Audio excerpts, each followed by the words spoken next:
வணக்கம். இந்த வீடியோல ராமேஸ்வரம் கோயிலை பத்தி நிறைய பேருக்கு தெரியாத பல முக்கியமான விஷயங்களை பார்க்க போறோம். அப்படி என்னென்ன விஷயங்கள் எல்லாம் இந்த வீடியோல இருக்குன்னு சொல்லி கேட்டா, ஒரு மணலால செய்யப்பட்ட லிங்கம், மண்ணு கூட கிடையாது, மணல், கடல் மணலால செய்யப்பட்ட ஒரு லிங்கம் பல்லாயிரக்கணக்கான வருஷங்களாக எத்தனையோ முறை பாலாலையும் தண்ணியாலையும் எவ்வளவோ திரவியங்களாலையும் அபிஷேகம் பண்ணப்பட்டும் இன்னைக்கு வரைக்கும் கரையாம நிற்கக்கூடிய ஒரு அதிசயம் மணல் லிங்கத்தை பத்தி தெரிஞ்சுக்க போறோம். அதே மாதிரி இந்த கோயில்ல இருக்கக்கூடிய ஒரு உப்பு லிங்கம், இந்த மணல் லிங்கம் எப்படி கரையாம இருக்கோ அது மாதிரி ஒரு உப்பு லிங்கமும் இன்னைக்கு வரைக்கும் கரையாம இருக்கக்கூடிய ஒரு அதிசயத்தை பார்க்க போறோம். அப்புறம் இந்த தளத்துல வச்சு அனுமாருக்கும் சீதா தேவி இவங்க ரெண்டு பேருக்கும் இடையில நடந்த அந்த போட்டியை பத்தி பார்க்க போறோம். அனுமாரு வாளிருந்து கீழே விழுந்த கதை, அப்படி வாள் இல்லாம போன அனுமாரு இப்ப எங்க நிக்கிறாரு அப்படிங்கிற விஷயம். நம்ம நாட்டு ராசாமாரெல்லாம் தாண்டி சிங்களத்து இலங்கை ஆட்சி பண்ணிக்கிட்டு இருந்த ராசாமாரெல்லாம் இங்க வந்து இந்த ராமேஸ்வரம் கோயிலுக்கு திருப்பணி பண்ணின கதை. உலகத்துடைய நீளமான கோயில் பிரகாரம் இங்கதான் இருக்குது. அந்த கோயில் பிரகாரத்தை பத்தி ஏகப்பட்ட விஷயங்கள், ராமேஸ்வரத்தில் இருக்கக்கூடிய 64 தீர்த்தங்கள், கோயிலுக்குள்ள இருக்கக்கூடிய 22 தீர்த்தங்கள், இதுக்கெல்லாம் முத்தாய்ப்பான அக்னி தீர்த்தம், இப்படின்னு பல தீர்த்தங்களை பத்தியும் பார்க்க போறோம். ராமேஸ்வரத்துக்கு வந்து எப்படியோ சாமியை தரிசனம் பண்ணிட்டோம். ஆனா ராமேஸ்வரம் போல காசிக்கு எங்களால போக முடியாது. அதுக்கு ராமேஸ்வரத்துல இருந்தே காசி லிங்கத்தையும் பார்த்த அந்த பலனை எப்படி வாங்கிக்கிறது அப்படின்னு பார்க்க போறோம். அப்புறம் சிறைபிடிக்கப்பட்ட ஒரு பாண்டிய ராசாவால பெருமாள் சிறைபிடிக்கப்பட்ட கதை. ராமேஸ்வரம் போலவே இங்க லட்சுமணேஸ்வர லிங்கம் அப்படின்னு இருக்கக்கூடிய ஒரு லிங்கத்துடைய கதை. ராமேஸ்வரத்துக்கு போய் அனுமாருடைய படங்களை பார்த்தோம்னா 2 லிங்கத்தை தூக்குன மாதிரி பறந்து வருவாரு. அதுல ஒரு லிங்கம் இங்க கோயில்ல இருக்கு, இன்னொரு லிங்கம் எங்க போச்சு அப்படின்னு ஏகப்பட்ட விஷயங்கள், நிறைய பேருக்கு தெரியாத விஷயங்களை இந்த வீடியோ முழுக்க பார்க்க போறோம். அதுவும் சின்ன வயசுல இருந்து இந்த கோயிலை பார்த்து பார்த்து நம்ம நினைச்ச வியந்த விஷயங்களை எல்லாம் அதே கண்ணோட்டத்தோட நம்ம இப்ப பார்க்க போறோம். முதல் விஷயம், நம்மெல்லாம் வடக்க இருக்கக்கூடிய காசிய நம்ம வாழ்நாள்ல ஒரு தடவையாவது பாத்திர மாட்டோமா அப்படின்னு தவங்கடக்கிற மாதிரியே வடநாட்டுக்காரங்கள் எல்லாம் ஒரு கோயிலை நினைச்சு தவங்கடப்பாங்க. அது வேற எந்த கோயிலும் கிடையாது, இந்த ராமேஸ்வர கோயில் தான். இந்த ராமலிங்கத்தை, இந்த ராமேஸ்வர ராமநாத சுவாமியை பார்க்கறதுக்காகத்தான் வடநாட்டுல இருந்து சனம்பூரா இந்த தென்னாட்டுல குமியா குமியுது. இந்த கோயிலோட வரலாறு சொல்றது ரொம்பவே சவாலான விஷயம். ஏன்னு சொல்லி கேட்டா, ஒரு கோயிலுக்கு சில பெருமைகள் இருக்கு அப்படின்னு சொன்னா ஒரு வழியில அதை வரிசைப்படுத்தி நம்ம வரலாறை சொல்லி முடிச்சிடலாம். ஆனா இந்த ராமேஸ்வரத்துக்கு ஏகப்பட்ட பெருமைகள் இருக்கிறதுனாலையும் பழம்பெரும் வரலாறு இருக்கிறதுனாலையும் எந்த ஒரு கோயிலுக்கு போனாலே உலக உயிர்களுக்கெல்லாம் ஜென்ம சாபல்யமே கிடைச்சி போகும் அப்படிங்கிற அந்த மிகப்பெரிய பெருமையானது இந்த ராமேஸ்வரம் கோயிலுக்கு இருக்கிறதுனாலயே இதனுடைய வரலாறை நம்ம சொல்லி முடிக்கிறது ரொம்பவே சவாலான விஷயம்தான். ஆனாலும் நம்மளால முடிஞ்ச வரைக்கும் இந்த வீடியோல நம்ம வரலாறை கவர் பண்ணுவோம். இங்க இருக்கக்கூடிய ராமேஸ்வரம் ராமநாத சுவாமி யாரு அப்படின்னு சொல்லி கேட்டா, சிவபெருமான், சிவலிங்கம். ராமனுக்கு ஒரு ஈஸ்வரன் அருள் புரிஞ்சிருக்காரு. அந்த ராமனுக்கு அருள் புரிஞ்ச ஈஸ்வரன் தான் ராம ஈஸ்வரனாக, ராமேஸ்வரனாக, ராமலிங்கமாக, ராமேஸ்வர லிங்கமாக ராமனுக்கு அருள் புரிய வந்த அந்த நாதனானவர் ராமநாத சுவாமியாக இந்த ராமேஸ்வரத்துல காட்சி கொடுக்கிறாரு. இந்த லிங்கமானது ராமேஸ்வரத்துக்கு எப்படி வந்துச்சு அப்படின்னு சொல்லி கேட்டா, சுருக்கமாக சொல்லணும்னா ராவணனை கொன்ன அந்த பாவத்தை ராமபிரான் தீர்த்துக்கிறணும் அப்படிங்கிறதுக்காக இந்த கடலோரத்துல சீதா தேவி மணலாலேயே ஒரு லிங்கத்தை செய்ய வச்சு அதை ராமபிரான் பூசை செஞ்சு தன்னுடைய பாவங்களை எல்லாம் தொலைச்ச லிங்கம், அதுதான் ராமேஸ்வர லிங்கம் அப்படின்னு நம்ம சொல்லி முடிச்சிடலாம். ஆனா என்னோட சின்ன வயசுல எல்லாம் ராமேஸ்வரம் கோயில்ல எந்த சாமி இருக்கிறாங்க அப்படின்னு சொல்லி கேட்டா ராமர் அப்படின்னு சொல்லுவேன். அதுக்கு காரணம் என்னன்னா, ராமேஸ்வரத்தில் போய் நம்ம வாங்கிட்டு வரக்கூடிய படங்களா இருக்கட்டும், நம்ம ஊர்ல இருக்கக்கூடிய பாட்டிமார்கள் சொல்லக்கூடிய கதைகளா இருக்கட்டும், இது எல்லாமே ராமேஸ்வரத்தை பத்தி பேசும்போது ராமரை பத்தியும் ராமாயணத்தை பத்தியும் தான் ஏகப்பட்ட தகவல்களை நமக்கு சொல்லுவாங்க. கடைசியாக இந்த லிங்கத்தை டச் பண்ணி ராமேஸ்வரம் வரலாற அவங்க சொல்லி முடிக்கிறதுக்குள்ளேயுமே நம்மெல்லாம் அந்த கதையை கேட்டுட்டு ராத்திரியில தூங்கி போயிடுவோம். அதனால ராமேஸ்வரத்தில் இந்த லிங்க லிங்கம் தான் முக்கியமான சாமி அப்படின்னே தெரியாம படங்களை பார்த்து பார்த்து பார்த்து பார்த்து ராமர், சீதை, லட்சுமணர், அனுமார் இவங்கெல்லாம் நிற்கக்கூடிய படங்களை பார்க்கும்போது ராமேஸ்வரத்துல இவங்க தான் சாமிகளா இருக்காங்க அப்படின்னு சின்ன வயசுல புரிஞ்சுச்சே தவிர அவங்க கீழே வச்சு கும்பிட்டுக்கிட்டு இருக்கக்கூடிய அந்த லிங்கம் தான் இங்க முக்கியமான சாமி அப்படின்னு எனக்கெல்லாம் சின்ன வயசுல தெரியாமலே இருந்துச்சு. என்ன மாதிரியே சின்ன வயசுல ராமேஸ்வரத்துல ராமர் தான் முக்கியமான சாமி அப்படின்னு நினைச்சவங்கெல்லாம் கமெண்ட்ஸ்ல சொல்லுங்க. சரி, இந்த கோயில் எங்க இருக்கு, எப்படி போகிறது அப்படின்னு கேட்டா, தமிழ்நாட்டில் பல்லு முளைக்காத பிள்ளைக கூட சொல்லும் பாண்டிய நாட்டு ராசாக்களாலையும் சேதுபதி மன்னர்களாலையும் சிறப்பாக ஆட்சி செய்யப்பட்ட ராமநாதபுரம் மாவட்டத்தில் இருக்கக்கூடிய ராமேஸ்வரம் தீவுக்குள்ளதான் இந்த ராமநாத சுவாமியுடைய கோயில் இருக்குன்னு. ஏன் அந்த பல்லு முளைக்காத குழந்தைகளுக்கு கூட ராமேஸ்வரம் கோயில் பிடிக்குது அப்படின்னு சொல்லி கேட்டா, பல காரணங்கள் இருக்கு. எப்படி திருச்செந்தூரும் பழனியும் எல்லா குழந்தைகளுக்கும் பிடிக்குதோ அதே மாதிரியே ராமேஸ்வரமும் பிடிக்கும். சின்ன வயசுல பஸ்ஸுலையோ வேன்லையோ ராமேஸ்வரத்துக்கு போகும்போது அந்த ராமேஸ்வரம் தீவை ராமநாதபுரம் மாவட்டத்தோடு இணைக்கக்கூடிய அந்த பாம்பன் பாலம் இருக்கே, அந்த பாம்பன் பாலத்துக்கிட்ட அந்த வேனை நுப்பாட்டுவாங்க. அப்படியே இறங்கி அந்த கடல் தண்ணியையும் இந்த பாரு அந்த இரும்பு பாலம் இருக்கே அது மேலதான் ரயில் ஓடி வரும். நமக்கு அதிர்ஷ்டம் இருந்தா இப்ப ரயிலை பார்க்கலாம், இல்லைன்னா ஒரு கப்பல் இந்த பக்கம் வந்துச்சுன்னா இந்த இரும்பு பாலமானது அப்படியே ரெக்க மாதிரி விரிஞ்சு அந்த கப்பலுக்கு வழி கொடுக்கும் அப்படின்னு நம்முடைய பெரியவர்கள் எல்லாம் சொன்ன அந்த கதைகளை கேட்டு கேட்டு இந்த ராமேஸ்வரம் கோயில் சாமி கும்பிடுறதை தாண்டி இங்க மொட்டை போட்டுக்கிறதும், இங்க இருக்கக்கூடிய கடல்ல குளிக்கிறதும், இந்த பாம்பன் பாலத்தை பார்க்கறதும், ராமர் பாதத்துக்கு போறதும், தனுஷ்கோடிக்கு போறதும் நமக்கு சொல்ல முடியாத சந்தோஷத்தை சின்ன வயசுல இருந்து இப்ப வரைக்கும் கொடுத்துக்கிட்டு தான் இருக்கு. இப்படிப்பட்ட சிறப்பான ராமேஸ்வரம் கோயிலுடைய பெருமைகளுக்குள்ள போவோம். இந்த கோயிலானது தேவார பாடல் பெற்ற தலம். அப்பர், திருஞான சம்பந்த பெருமான், பின்னால சுந்தரரும் பாடியிருக்காங்கிறாங்க. இப்படியாக மூவருமே பாடின தேவார பாடல் பெற்ற பாண்டி நாட்டு தலமாக இந்த ராமேஸ்வரம் கோயில் இருக்கு. இப்போ விலாவரியாக இந்த கோயில்ல இந்த மணல் லிங்கம் எப்படி செய்யப்பட்டுச்சு, ஏன் செய்யப்பட்டுச்சு அப்படிங்கிற அந்த வரலாறுக்குள்ள போயிட்டு தொடர்ச்சியாக அனுமாரோட வாழருந்த கதை, இப்ப அந்த அனுமார் எங்க இருக்காரு, அவர் கொண்டு வந்த லிங்கங்கள்லாம் எங்க இருக்கு அப்படின்னு வரிசையா பார்த்துட்டே போவோம். முதல் விஷயம், இங்க இருக்கக்கூடிய மணல் லிங்கம்னு சொல்லிட்டோம். அந்த மணல் லிங்கம் தான் நம்ம கும்பிடக்கூடிய ராமலிங்க சுவாமி, அந்த ராமநாத சுவாமி. சரி, மணல் லிங்கத்தை ஏன் சீதா தேவி செய்யறாங்க? அது போக மணலை வச்சே ஒரு லிங்கத்தை நம்ம செய்ய முடியுமா? அப்படியே செஞ்சிட்டாலும் நம்ம கடற்கரையில் உட்கார்ந்து செய்யக்கூடிய அந்த வீடு மாதிரி அலையடிச்ச உடனேயுமே அந்த லிங்கமானது கரைஞ்சு போயிடாதா? இத்தனை ஆயிரம் வருஷங்களுக்கு அப்புறமாவும் அது எப்படி அப்படியே ஸ்திரத்தன்மையோட இருக்குது அப்படின்னு நமக்கு நிறைய கேள்விகள் வரலாம். இதே மாதிரியான மணல் லிங்கமானது காஞ்சியில ஏகாம்பரேஸ்வரர் கோயில் இருக்கக்கூடிய அந்த பிருத்வி லிங்கமானது, அந்த மண் லிங்கமானது ஒரு ஆத்தங்கரையில இருந்த ஆத்து மணலை வச்சுதான் காஞ்சி காமாட்சி அம்மன் ஆலயம் செய்யப்பட்டுச்சு. கம்பா நதிக்கரைன்னு சொல்லப்படக்கூடிய அந்த நதிக்கரை மணலை வச்சு சிவலிங்கத்தை ஸ்தாபிச்சு அந்த சிவலிங்கத்தை பூசிச்சு கம்பா நதியானது வெள்ளத்தால பெருகி வரும்போது சிவலிங்கத்தை அடிச்சுட்டு போகக்கூடாது அப்படின்னு தேவியானவள், காமாட்சியானவள் அந்த ஏகாம்பரேஸ்வர லிங்கத்தை, அந்த மணல் லிங்கத்தை கட்டி அணைச்ச கதையானது நமக்கு காஞ்சிபுரம் தலவரலாறுல தெரியும்.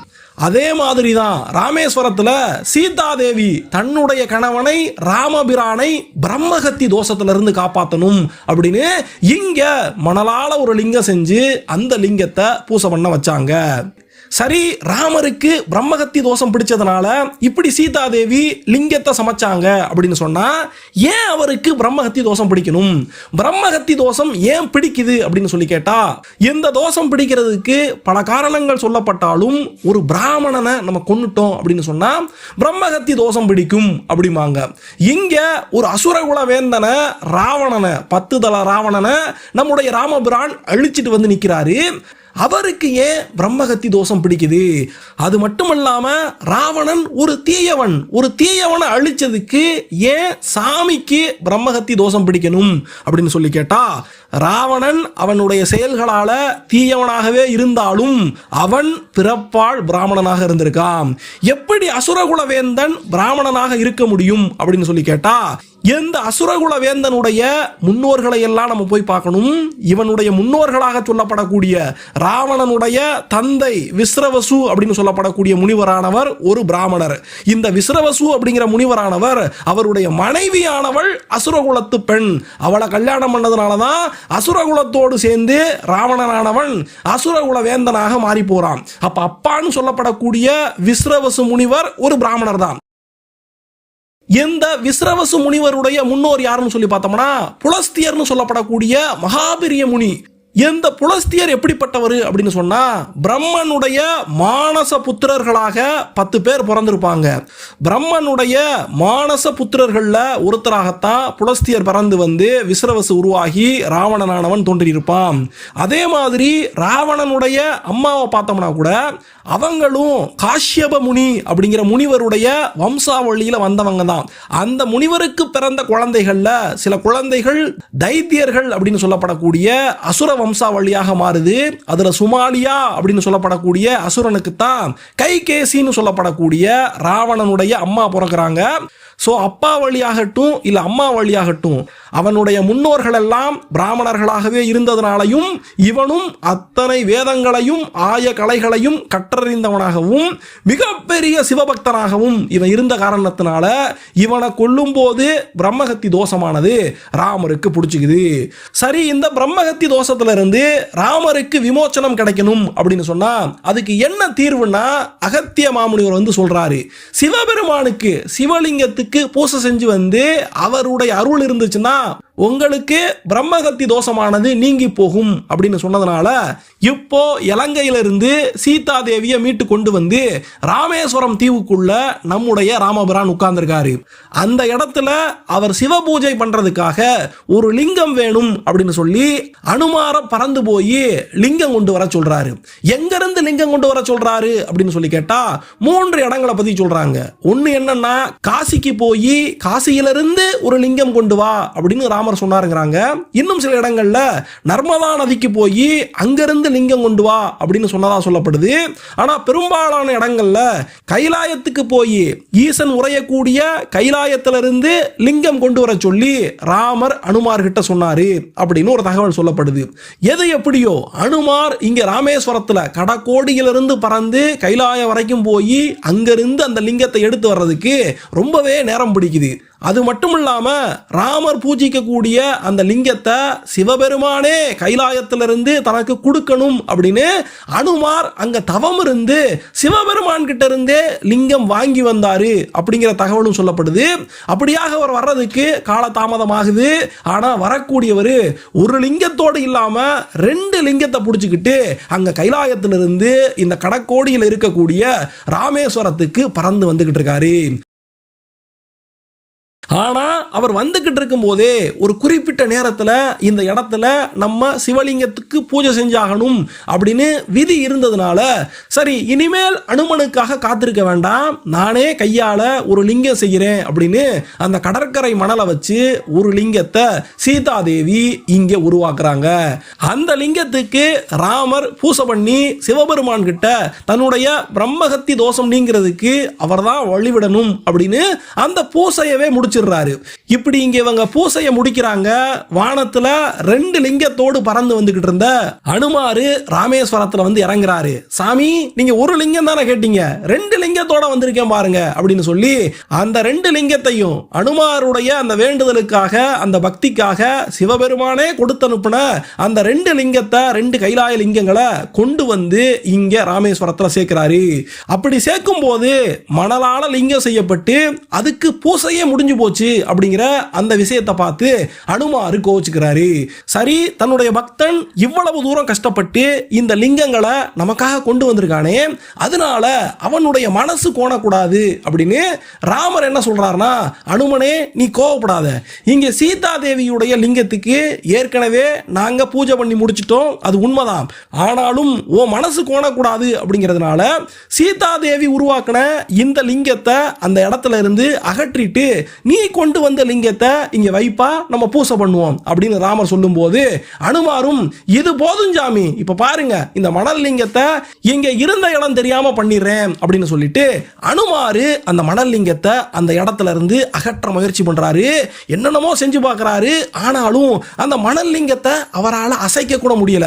அதனால இதை இப்படியே விடக்கூடாது அப்படின்னு சொல்லி தன்னோட வாளை வச்சு அந்த மணல் லிங்கத்தை, சீதா தேவியால உருவாக்கப்பட்ட அந்த லிங்கத்தை நல்லா சுத்தி இழுத்து பார்க்கறாரு. எவ்வளவோ இழுத்து பார்க்கறாரு, முடியல. ஆனாலும் அனுமாரு தீர்க்கமான முடிவுல இருக்காரு. இந்த வாளை வச்சு இலங்கையவே நான் அழிச்சு முடிச்சவேன், இந்த மணல் லிங்கத்தை என்னால் அழிக்க முடியாதா அப்படின்னு தன்னுடைய முழு பலத்தையும் கொடுத்து இந்த மணல் லிங்கத்தை அவர் இழுக்கிறாரு. கடைசியாக ஒரு முடிவு தெரியுது. மணல் லிங்கத்தை அசைக்க முடியல, ஆனா அனுமாருடைய வாளிருந்து போச்சு. அனுமாருடைய வாளிருந்து இந்த மணல் லிங்கத்தோடு நின்று போச்சு. அனுமார் வாயுபுத்திரனாக அத்தனை உலகத்திலும் பலசாலியாக அறியப்படக்கூடிய அனுமார் அந்த இடத்துல வாளிருந்து போய் மண்ணு மேல விழுகிறாரு. அதுக்கப்புறமா தான் செஞ்சது எவ்வளவு பெரிய தப்பு அப்படின்னு அனுமார் புரிஞ்சு நிற்கும் போது ராமபிரான் அப்பவும் அனுமாருடைய மனங்கோண கூடாது அப்படின்னு சொல்லி இங்க சீதாதேவி சமைச்சு வச்ச அந்த மணல் லிங்கத்துக்கு பக்கத்திலேயே பிரதிஷ்டை பண்றாரு. பிரதிஷ்டை பண்ணது மட்டும் இல்லாம இனிமேல் எல்லா காலகட்டத்திலையும் இங்க அனுமன் கொண்டு வந்திருக்கக்கூடிய லிங்கத்துக்கு முதல்ல பூசை பண்ணணும். பக்தர்களாக இருந்தாலும் முதல்ல அதை கும்பிடணும்.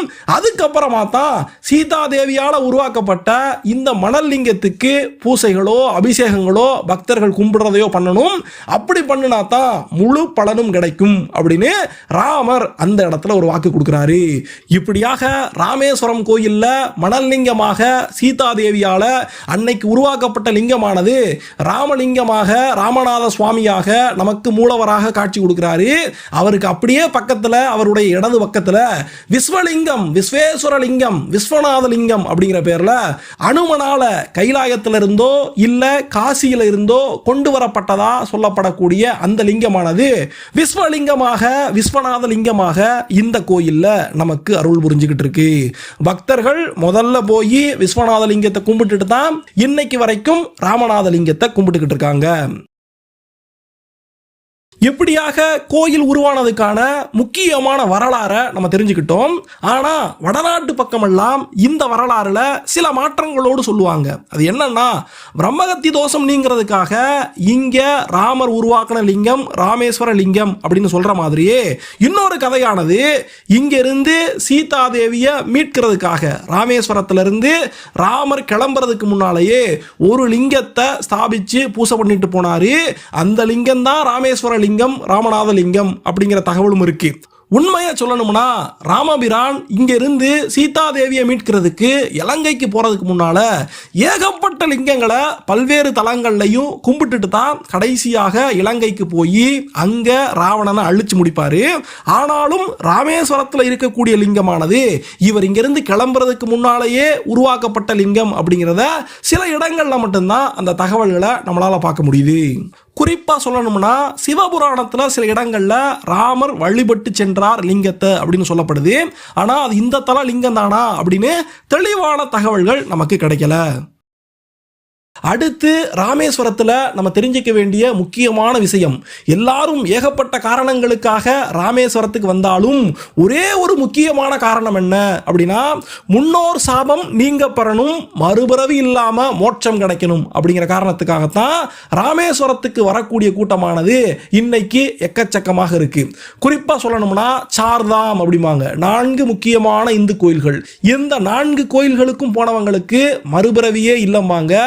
ஒன்று வடக்க இருக்கக்கூடிய பத்ரிநாத் கோயில், இன்னொன்று கிழக்க இருக்கக்கூடிய ஒடிசாவில் இருக்கக்கூடிய பூரி ஜெகநாதர் கோயில், அப்புறம் மேற்க இருக்கக்கூடிய குஜராத்தில் கிருஷ்ண பரமாத்மாவுடைய துவாரகை. இப்படி 3 கோயில்கள் விஷ்ணுவினுடைய கோயில்களாகவே, வைணவ கோயில்களாகவே சொல்லப்படும் போது, கீழே தென்கோடியில் மட்டும் இந்த ராமேஸ்வர தலத்தை, சிவபெருமானுடைய சைவ தலத்தை சார்தாம்ல ஒரு கோயிலாக ஆதிசங்கரரே சொல்றாரு. அப்படின்னா இது எவ்வளவு முக்கியமான கோயில் அப்படின்னு நம்ம புரிஞ்சுக்கலாம். மற்ற கோயில்கள்ல எல்லாம் முக்கியமான நாட்கள்ல, குறிப்பா அமாவாசை நாட்கள்ல மட்டும்தான் பித்ரு தர்ப்பணம் நடக்குது அப்படின்னு சொன்னா, ராமேஸ்வரம் தலத்துல ராமருடைய பாவமே அழிஞ்சு போகிறதுக்கு இந்த தலத்து சிவபெருமான் அருள் புரிஞ்சிருக்காரு அப்படின்னு சொன்னா, சாதாரண மனிதர்களான நம்முடைய பாவங்களையும் நம்முடைய முன்னோர்களுடைய பாவங்களையும் அழிக்கிறதுக்கு, எல்லாருக்கும் மோட்சம் கொடுக்கிறதுக்கு இந்த ராமேஸ்வர லிங்கத்தை விட்டா வேற எந்த சாமியும் தேவையில்லை அப்படின்னு சொல்லி இங்க எல்லா நாட்கள்லையும் பித்ரு தர்ப்பணமானது, முன்னோர் கடமைகளானது செய்யப்படும். அஸ்தியை கொண்டு வந்து ராமேஸ்வர தீர்த்தத்தில் எப்படி காசிக்கு போய் அஸ்தி கரைப்பாங்களோ அதே மாதிரி ராமேஸ்வர தீர்த்தத்தில் அஸ்தி கரைக்கிறதுக்கும் காலங்காலமாகவே மக்கள் இங்க குமிஞ்சுக்கிட்டு இருக்காங்க. ஆடி அமாவாசை, தை அமாவாசை, மகாலய அமாவாசைகள்ல மற்ற தலங்கள்ல, மற்ற புண்ணிய தீர்த்தங்கள்ல எல்லாம் எந்த ஒரு கூட்டத்தை பார்ப்போமோ அதை எல்லா நாட்கள்லையும் ராமேஸ்வரத்தில் இருக்கக்கூடிய இந்த கடற்கரையில நம்மளால பார்க்க முடியும். இப்படியாக பித்ரு தர்ப்பணம் கொடுத்து அங்க பக்கத்தில் இருக்கக்கூடிய பசுமாடுகளுக்கு அகத்திக்கீரை வாங்கி கொடுத்து இந்த கோயில்ல சாமி கும்பிட வரக்கூடிய மக்கள் கூட்டத்தை நம்ம நிறையவே பார்க்க முடியும். அடுத்து நம்ம ஆவலோடு இருக்கக்கூடிய ராமேஸ்வரம் கோயில் இருக்கக்கூடிய தீர்த்தங்களை பத்தி எல்லாம் பார்ப்போம். இந்த ராமேஸ்வரம் தீவுக்குள்ள 64 தீர்த்தங்கள் இருக்கு அப்படின்னு கந்த புராணத்துல சொல்லப்பட்டிருக்கு. என்னதான் 64 தீர்த்தங்கள் ராமேஸ்வரம் முழுக்க இந்த தீவுக்குள்ள இருந்தாலும் அதுல குறிப்பா 24 தீர்த்தங்கள் ரொம்பவே முக்கியமான தீர்த்தங்கள். அந்த 24 தீர்த்தங்கள்ல 22 தீர்த்தங்களானது இந்த கோயிலுக்குள்ளேயே இருக்கு. கோயில் பிரகாரத்துக்குள்ளேயே 22 தீர்த்தங்கள் இருக்கு. இந்த 22 தீர்த்தங்கள்ல பெரும்பாலான தீர்த்தங்கள் சின்ன சின்ன கிணறுகளாக இருக்கும். இந்த கிணறுகளை பூரா நாளி கிணறு அப்படிம்பாங்க. எப்படி வீட்டில் தானியங்களை அளக்கிறதுக்கு நம்ம நாளிகள் வச்சிருப்போமோ அது மாதிரி இங்க இருக்கக்கூடிய இந்த தீர்த்த கிணறுகள் எல்லாம் ஒரு நாளி மாதிரி இந்த இடத்துல நமக்கு காட்சி கொடுக்கும். அதனாலேயே ராமேஸ்வரம் தீர்த்த மாடல்ல ஒரு முக்கியமான விஷயமாக இந்த நாளி கிணறுகள் இருக்கு. இந்த நாளி கிணறுக்கு போறதுக்கு முன்னால முதல்ல அக்னி தீர்த்தத்தில் குளிச்சுட்டு போகணும் அப்படிம்பாங்க. இந்த அக்னி தீர்த்தம் அப்படிங்கிற வார்த்தையானது கோயிலுக்குள்ள நம்ம எவ்வளவு நேரம் தேடி பார்த்தாலும் நமக்கு கிடைக்காது. ஏன்னு சொல்லி கேட்டா, இந்த அக்னி தீர்த்தமானது கோயிலுக்கு வெளியே இருக்கு.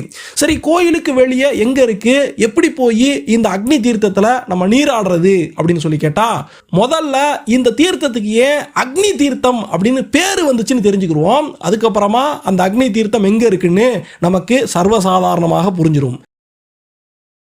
இந்த அக்னி தீர்த்தம் எப்படி உருவாச்சுன்னு சொல்லி கேட்டா, சீதாதேவியானவர் ராவணங்கிட்ட இருந்து இலங்கையிலிருந்து மீட்கப்பட்டு அயோத்திக்கு கூட்டி போகப்படுறாங்க. அயோத்தியில வச்சு அங்க ஒரு அக்னி பரீட்சையானது சீதாதேவிக்கு நடக்குது. ராமாயணத்தை நம்ம முழுமையாக படிக்கும்போது ஏன் சீதாதேவிக்கு அந்த அக்னி பரீட்சை வைக்கப்பட்டுச்சு, அதுக்கு பின்னால ஏகப்பட்ட காரணங்களும் கிளை கதைகளும் இருக்கு அப்படின்னு நமக்கு தெரியும். அதனால சீதாதேவி இலங்கைக்கு ராவணனால தான் கடத்தப்பட்டு கொண்டு போகப்பட்டாலும், இவ்வளவு காலம் தான் இலங்கையில் இருந்தாலும் தன்னுடைய கற்புல எந்த மாசும் கிடையாது, எந்த குறையும் கிடையாது அப்படின்னு நிரூபிக்கும் விதமாக இந்த கொழுந்து விட்டு எரியக்கூடிய தீக்குள்ள புகுந்து மறுபக்கமாக வருவாங்க. அப்படி வந்த பிறகு சீதாதேவியுடைய புகழை இந்த உலகமே கொண்டாடுச்சு. ஆனா சீதாதேவி ஒரு நெருப்புக்குள்ள புகுந்து வெளியே வந்திருப்பாங்களே, அந்த நெருப்புக்கு சூடு பிடிச்சிக்குது. அந்த நெருப்புக்கு வெப்பம் தாங்க முடியல. நெருப்புக்கே சூட்டை கொடுக்கக்கூடிய, நெருப்புக்கே வெப்பத்தை கொடுக்கக்கூடிய அந்த சக்தியானது சீதாதேவியுடைய கற்பு சக்திக்கு இருந்துச்சு. அந்த கற்பு தீயானது என்னையா சுடப்பாக்குற தீயே அப்படின்னு தீய சுற்றுச்சாம். அதனால வெப்பம் தாங்களையே, சூடு தாங்களையே அப்படின்னு அந்த அக்னி தேவனானவன் ஓடி வந்து இங்க ராமேஸ்வரத்துல நம்ம பார்த்துக்கிட்டு இருக்கமே இந்த கடல், இந்த கடலுக்குள்ள அப்படியே குதிச்சு தன்னுடைய உடல் சூட்ட, தன்னுடைய வெப்பத்தை தணிச்சுக்கிட்டு போனாராம். அன்னையில இருந்து சாதாரணமாக பார்க்கப்பட்ட இந்த கடலானது அக்னி தீர்த்தம் அப்படின்னு பார்க்கப்பட்டுச்சு. இந்த அக்னி தீர்த்தத்துல முதல்ல குளிச்சுட்டு தான் அதுக்கப்புறமா கோயிலுக்குள்ள போய் அங்க இருக்கக்கூடிய 22 தீர்த்தங்கள்லையும் நம்ம நீராடணும். நான் சின்ன வயசுல இருக்கும் போதெல்லாம் கடல் தெரியும், ஆனா அக்னி தீர்த்தம்னு தெரியாது. உள்ள போய் எல்லா நாளி கிணறுலையும் குளிச்சு முடிச்சாலும் அக்னி தீர்த்தத்தை காணமே, அக்னி தீர்த்தத்தை காணமே அப்படின்னு தேடின விஷயங்கள் எல்லாம் இருக்கு. அப்புறம் தான் கடல் தான் அக்னி தீர்த்தம் அப்படின்னு புரிஞ்சிச்சு. சின்ன குழந்தைகளை ராமேஸ்வரத்துக்கு கூட்டிட்டு போகும்போது இந்த கடலுக்காகவே அலை கம்மியாக சில இடங்கள்ல எல்லாம் அலையே தெரியாது, நம்ம ஊர் கம்மா மாதிரி இருக்கும், பெரிய கடலாக இருந்தாலும் அலை இல்லாம சின்ன சின்ன அலைகளோடு வரக்கூடிய இந்த கடலை குழந்தைகளுக்கு ரொம்பவே பிடிக்கும். சரி, ஏன் இந்த கடல்ல இப்படி அலையானது ரொம்ப கம்மியா வருது அப்படின்னு சொல்லி கேட்டா, 3 பக்கமும் நிலத்தால சூழப்பட்ட ஒரு இடத்துக்குள்ளதான் ராமேஸ்வரம் கடல் இருக்குது. அதனால கடல் வந்து சேரக்கூடிய இந்த பகுதியானது ஒரு தீபகற்பம் போல இருக்கிறதுனால இந்த இடத்துல அலையானது ரொம்பவே கம்மியா இருக்கு. அப்புறம் ராமேஸ்வரம் கடல்ல நம்ம திருச்செந்தூர் கடல் மாதிரி நீல அலைகளை பெருசா பார்க்க முடியாது, கொஞ்சம் கருப்பு தண்ணி மாதிரியே இருக்கிறத நம்மளால பார்க்க முடியும். இப்படியாக அந்த கடலில் அக்னி தீர்த்தத்தில் நம்ம குளிச்சு முடிச்சு கோயிலுக்குள்ள போய் நம்ம அந்த நாளி கிணறுகளை எல்லாம் குளிக்கணும். அப்படி குளிச்சு முடிச்சதுக்கு அப்புறமா தான் சாமி கும்பிட போகணும். சரி, நாளி கிணறுகளுக்கு கோயிலுக்குள்ள எந்த வாயில் வழியாக போகணும் அப்படின்னு சொல்லி கேட்டா, கோயிலுடைய வடக்கு வாசல் வழியாக நம்ம உள்ள போனோம் அப்படின்னு சொன்னோம்னா இந்த நாளி கிணறுகளை எல்லாம் நம்ம குளிக்க முடியும். இங்க குடும்பத்தோட நம்ம கோயிலுக்குள்ள போகும்போது சில பேர் முன் வந்து கையில வாளி வச்சிருப்பாங்க. அவங்க எல்லாருமே இந்த நாளி கிணறுகள், அத்தனை நாளி கிணறுகள்லையும் நாங்க தண்ணி எடுத்து உங்களுடைய வீட்டில் இருக்கக்கூடிய எல்லாருக்கும் ஊத்துவோம் அப்படின்னு சொல்லி அதுக்கு கொஞ்சம் பணம் கேட்பாங்க. ஏன்னு சொன்னா எல்லாராலையும் போய் இந்த நாளி கிணறுல இருந்து வாளியில நம்ம தண்ணி இறைச்சி குளிக்க முடியாது. அதுக்குன்னு இங்க கோயிலால பணியமர்த்தப்பட்ட, கோயிலோடு ஒப்பந்தத்தில் இருக்கக்கூடிய சில பேரால மட்டும்தான் அந்த நாளி கிணத்துல இருந்து தண்ணி இறைச்சி நமக்கு ஊத்த முடியும். அப்படி இருக்கும்போது இங்க கோயில்லையே 25 ரூபா கட்டணம் வசூலிக்கப்படும். ஒரு தலைக்கு 25 ரூபா. அந்த 25 ரூபா கொடுத்து டிக்கெட் எடுத்துக்கிட்டோம் அப்படின்னு சொன்னா கோயிலால அன்னைக்கு பணியமர்த்தப்பட்டிருக்கக்கூடிய அவங்களே எல்லா தீர்த்தத்துல இருந்தும் தண்ணி எடுத்து நம்முடைய தலையில ஊத்துவாங்க. ஆனா நம்ம குடும்பம் மட்டும் இல்லாம அந்த நேரத்துல அந்த கிணத்துக்கு பக்கத்துல எத்தனை பேர் நிக்கிறாங்களோ எல்லாருக்கும் கொஞ்சம் கொஞ்சம் அவங்க தலையில தீர்த்தம் விழுகிற மாதிரி அவங்க ஊத்தி விடுவாங்க. அப்படி இல்லாம நம்ம வீட்டில் இருக்கக்கூடிய எல்லாருக்கும் வாளி வாளியா தண்ணியில தீர்த்தமானது இறைச்சி ஊத்தணும் அப்படின்னு சொன்னா கொஞ்சம் அதிக பணம் கொடுத்து அவங்க கூடயும் நம்ம போகலாம். எப்படியோ உள்ள போயிட்டோம் அப்படின்னு சொன்னா இந்த 22 தீர்த்தங்கள்லையும் நம்ம குளிச்சுக்கிட்டே போகலாம். குழந்தைகள் எல்லாம் ரொம்பவே சந்தோஷப்படுவாங்க. மகாலட்சுமி தீர்த்தம்னு சொல்லி ஆரம்பிக்கக்கூடிய அந்த முதல் தீர்த்தத்துல குளிச்சோம் அப்படின்னு சொன்னா சகல ஐஸ்வர்யங்களும் கிடைக்கும், செல்வமானது வீட்டுக்கு வந்து சேரும். இந்த தீர்த்தம் எங்க இருக்கு அப்படின்னு சொல்லி கேட்டோம்னா கிழக்கு பிரதான வாசல்ல இருந்து அனுமார் சன்னதிக்கு எதிர்த்த மாதிரி தெற்கு பக்கத்துல இந்த மகாலட்சுமி தீர்த்தமானது இருக்கும். இந்த தீர்த்தத்துல மகாபாரத காலகட்டத்தில் தருமரே வந்து நீராடி அதுக்கப்புறமா அவர் இழந்த அத்தனை செல்வங்களையும் மீட்டெடுத்தாரு அப்படின்னு சொல்லப்படுது. அப்புறம் சாவித்திரி தீர்த்தம், காயத்ரி தீர்த்தம், சரஸ்வதி தீர்த்தம் அப்படின்னு இந்த 3 தீர்த்தங்களும் கிட்ட கிட்ட இருக்கும். இந்த தீர்த்தங்கள் எல்லாம் எங்க இருக்கு அப்படின்னு சொல்லி கேட்டா, மகாலட்சுமி தீர்த்தம் இருக்கக்கூடிய அந்த அனுமார் சன்னதி இருக்கே, மகாலட்சுமி தீர்த்தமானது தெற்க இருக்கு. இந்த 3 தீர்த்தங்களும் அனுமார் சன்னதியுடைய மேற்கு பக்கத்தில் இருக்கும். சந்ததி இல்லாம இருக்கக்கூடியவங்க அவங்களுடைய இஷ்ட சித்திகள் எல்லாம் பூர்த்தி ஆகிறதுக்கு இந்த 3 தீர்த்தங்களையும் குளிக்கணும் அப்படின்னு சொல்லப்படுது.